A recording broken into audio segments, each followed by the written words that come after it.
2019-এ মহাশিবরাত্রি ভগবান শিবের দিন সোমবার 4 মার্চ পড়ছে।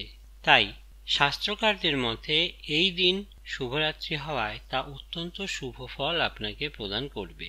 হিন্দু পঞ্জিকা অনুসারে প্রতি বছর ফাল্গুন মাসের চতুর্দশী তিথিতে পালিত হয় মহাশিবরাত্রি।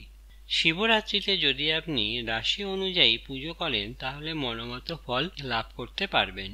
যদি আপনি মিথুন রাশির জাতক বা জাতিকা হন তাহলে অবশ্যই এই দিন এই ক্রিয়াগুলোর মধ্যে যে কোনো একটি বা দুটি করুন। মিথুন রাশির জাতক জাতিকারা অবশ্যই এই দিন শিবলিঙ্গে বেলপাতা এবং ধুতরা ফুল চাপাবেন। এই দিন সন্ধ্যাবেলায় মহাকালেশ্বরের ধ্যান করে ওং নমো ভগবতে রুদ্রায় মন্ত্র 108 বার জপ করুন। এতে আপনার আর্থিক কষ্ট চলে যাবে এবং ধনলাভের একটা পথ তৈরি হবে। পুজো করার আগে আখের রস দিয়ে যদি অভিষেক করে নেন তাহলেও তা অতি শুভ ফল দেয়। পুজো করার সময় ওং নমঃ শিবায় এই মন্ত্রটিও বলতে পারেন, একই কাজ পাবেন।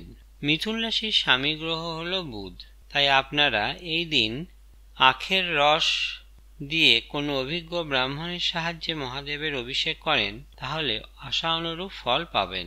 ধন্যবাদ।